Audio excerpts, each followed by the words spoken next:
Sejak kasus COVID-19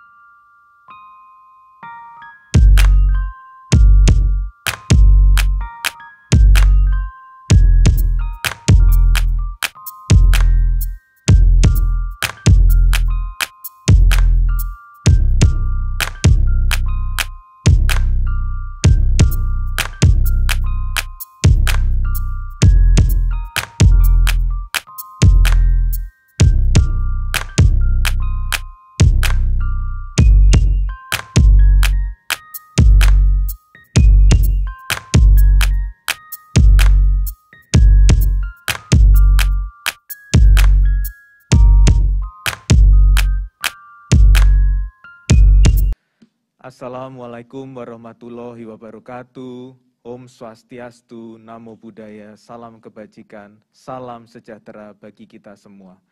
Hari ini Minggu 11 Juli 2021, saya akan menyampaikan perkembangan terkini terkait dengan implementasi pemberlakuan pembatasan kegiatan masyarakat atau PPKM darurat. Bapak Ibu sebangsa setanah air, hari ini telah digelar Rapat Koordinasi PPKM Darurat antara Kementerian Kesehatan, Kapuskes TNI, dan Kapusdokes Polri untuk mencermati perkembangan kasus COVID-19 dan menentukan langkah-langkah antisipasi penambahan kasus harian yang makin tinggi. Sudah kami sebutkan pada keterangan pers kemarin bahwa pemerintah mentargetkan konversi tempat tidur rumah sakit untuk pasien COVID-19 sebesar 40%. Untuk itu Kementerian PUPR sedang membantu peningkatan dan perbaikan fasilitas di rumah sakit tersebut demi percepatan program konversi. Strategi pemerintah lainnya adalah dengan mengubah sarana seperti rusun, wisma, asrama haji, dan asrama TNI Polri untuk menjadi rumah sakit lapangan atau rumah sakit darurat. Terkait tenaga kesehatan, Koordinator PPKM Darurat, Menteri Koordinator Bidang Maritim dan Investasi telah berkoordinasi dengan Menteri Pendidikan, Kebudayaan dan Ristek untuk pelibatan mahasiswa tingkat akhir. Selain dokter di dalam negeri, dibuka juga kesempatan untuk dokter diaspora yang ingin mengabdi. Untuk itu, bagi warga diaspora di seluruh dunia, Indonesia memanggil bakti dan sumbangsi Anda kepada sesama saudara sebangsa kami nantikan. Koordinator PPKM Darurat juga memerintahkan bahwa penyekatan untuk menekan mobilitas masyarakat harus kuat dan tegas. Karena apabila mobilitas dapat ditekan, maka diperkirakan pada bulan Agustus kasus COVID-19 bisa menurun sampai di bawah 10.000 kasus per harinya. Pemerintah juga telah memutuskan agar kartu vaksin menjadi salah satu syarat wajib melakukan mobilitas untuk memastikan perjalanan masyarakat yang sehat dan aman dan cakupan vaksinasi menjadi lebih tinggi. Bapak, Ibu, Saudara sebangsa setanah air, Koordinator PPKM Darurat telah menekankan kepada jajaran pemerintah dan aparat keamanan untuk memastikan tidak ada masyarakat di wilayahnya yang mengalami masalah pemenuhan kebutuhan pokok. Menko Luhut memberikan arahan kepada TNI Polri untuk mencari lokasi marginal di setiap daerah dan memastikan ketersediaan makanan, khususnya beras untuk masyarakat yang betul-betul membutuhkan. Pemerintah ingin melakukan penyaluran secara micro-targeted, tersasar dengan detail, terutama dalam distribusi vaksin, obat, dan bantuan sosial. Khususnya untuk mereka yang berada di kawasan pinggiran, penyaluran bantuan ini harus dapat terlaksana dengan cepat.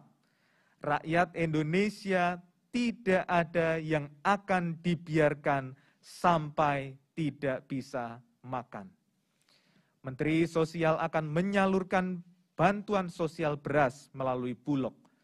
Kebijakan terbaru Kemensos adalah menyalurkan bantuan beras sebesar 10 kg per penerima manfaat.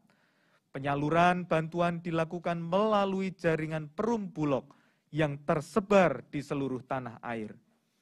Mensos sendiri memimpin langsung proses pemutakhiran data terpadu kesehatan kesejahteraan sosial atau DTKS. Pemutakhiran data harus dilakukan karena merupakan proses yang bersifat terus-menerus dan dinamis, mempertimbangkan adanya warga yang berpindah alamat, meninggal, atau mungkin tingkat kesejahteraannya berubah. Dalam proses pemutakhiran data, Mensos melibatkan Polri, Komisi Pemberantasan Korupsi, Kejaksaan, Bank Indonesia, Otoritas Jasa Keuangan, Himpunan Bank-Bank Milik Negara atau Himbara. Mensos memastikan proses pemutakhiran data berjalan transparan dan partisipatif dan dilakukan dengan dukungan teknologi digital, sehingga selain lebih akurat, juga diharapkan semakin cepat. Kementerian Sosial menyiapkan 3 jenis bansos, yakni Program Keluarga Harapan atau PKH, Bantuan Pangan Non-Tunai atau BPNT, dan Kartu Sembako serta Bantuan Sosial Tunai atau BST. Sejalan dengan arahan Bapak Presiden Joko Widodo, program PHK yang menjangkau 10 keluarga penerima manfaat, pencairannya dimajukan pada triwulan ketiga, yaitu bulan ini, bulan Juli 2021. Kartu sembako dari semula menjangkau 15,93 juta penerima manfaat, ditingkatkan jangkauannya menjadi 18,8 juta penerima manfaat. Kemudian untuk bantuan tunai yang menjangkau 10 juta KPM disalurkan selama 2 bulan, yakni Mei dan Juni, yang dibayarkan sekaligus 2 bulan pada bulan Juli ini. Penerima bantuan tunai adalah masyarakat terdampak pandemi yang sudah masuk dalam data terpadu kesejahteraan sosial atau DTKS yang tidak menerima PKH dan tidak menerima kartu sembako. BST merupakan bansos khusus yang disalurkan melalui jaringan kantor PT Pos Indonesia. Pemerintah mengalokasikan anggaran sebesar 13,96 triliun bagi 10 juta penerima manfaat PKH, 45,12 triliun untuk 18,8 juta penerima kartu sembako, dan 6,1 triliun bagi 10 juta penerima bantuan sosial tunai.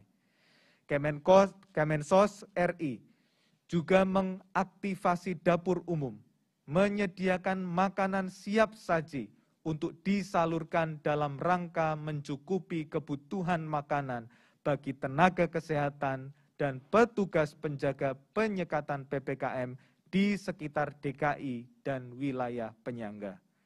Di Jakarta sendiri, dapur umum Kemensos dipusatkan di Gedung Konvensi Taman Makam Pahlawan Nasional Utama, Kalibata, Jakarta. Di awal PPKM darurat, dapur umum ini rata-rata memproduksi 10.000 kotak makanan siap saji, sedangkan hari ini produksi makanan sudah mencapai 15.000 kotak makanan siap saji per hari.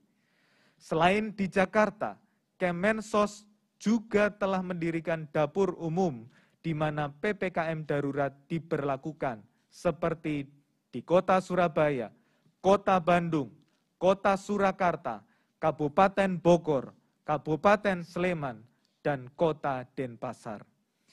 Bapak Ibu sebangsa setanah air, sekali lagi negara hadir. Tidak ada warga negara yang akan dibiarkan dalam kelaparan. Baik pemerintah pusat, pemerintah daerah, TNI Polri, relawan, dan kita semua akan memastikan bahwa pertolongan akan sampai kepada saudara-saudara kita yang betul-betul membutuhkan. Bapak Ibu sebangsa setanah air, kita patut bersyukur karena siang tadi kita baru menerima 3 juta lebih vaksin Moderna dari Amerika Serikat. Vaksin ini sudah disetujui penggunaannya oleh WHO dan Badan POM. Dan kebijakan Menteri Kesehatan adalah memberikannya kepada yang paling membutuhkan. Mereka adalah tenaga kesehatan yang sedang merawat 376.015 saudara kita yang sedang berjuang melawan COVID-19 per hari ini.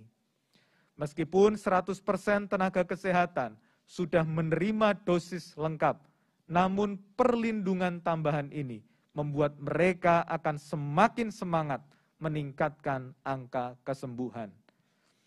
Hari ini saja kita membuat rekor baru lagi dalam kesembuhan. Saudara kita yang sembuh hari ini per jam 14.00 WIB adalah sebanyak 32.615 orang, naik sebanyak 4.054 orang dari angka kesembuhan kemarin di angka 28.561 orang. Namun sayang Bapak Ibu, kasus positif hari ini masih tinggi. Ada 36.197 kasus baru yang terkonfirmasi positif sejak kemarin sore sampai dengan siang ini. Dan 1.007 diantaranya tidak dapat kita selamatkan. Kami sangat menyesal dan berduka untuk keluarga yang ditinggalkan. Mari kita ketatkan lagi pertahanan kita melawan virus ini. Tetap di rumah, jauhi kerumunan, pakai masker double apabila harus keluar, dan pastikan cuci tangan dengan rajin dan rutin. Berkorban dulu dalam masa darurat ini, insya Allah lebih banyak nyawa akan kita selamatkan lewat tindakan-tindakan kecil kita. Bapak Ibu sebangsa setanah air, Hari Raya Idul Fitri, Hari Raya Idul Adha telah di depan mata. Kementerian Agama mengumumkan bahwa Hari Raya Idul Adha 1442 Hijriah 2021 Masehi jatuh pada hari Selasa 20 Juli 2021. Surat edaran Menteri Agama nomor 17 tahun 2021 sudah menetapkan teknis pelaksanaan kurban tahun ini. Mohon dapat dipelajari dan dilaksanakan. Tetap ibadah di rumah, takbiran di rumah, dan salat Idul Adha dilaksanakan di rumah masing-masing. Pengorbanan kita insya Allah akan berbuah amal dan pahala dan menurunkan penularan COVID-19 di Indonesia. Bapak Ibu saudara sebangsa setanah air, amal satu lagi yang bisa kita lakukan, yakni mengikuti program vaksinasi. Daftar sekarang juga dan dapatkan hak Anda dilindungi dari COVID-19. Lebih dari 51 juta dosis vaksin COVID-19 sudah diberikan kepada 36,2 juta lebih masyarakat yang menerima dosis pertama dan hampir 15 juta orang yang menerima dosis kedua. Mari lindungi diri dan lindungi negeri. Dengan begitu kita yakin Indonesia bisa. Semoga Tuhan Yang Maha Esa melindungi dan memberkati bangsa Indonesia. Wassalamualaikum warahmatullahi wabarakatuh. Om Santi Santi Santi Om.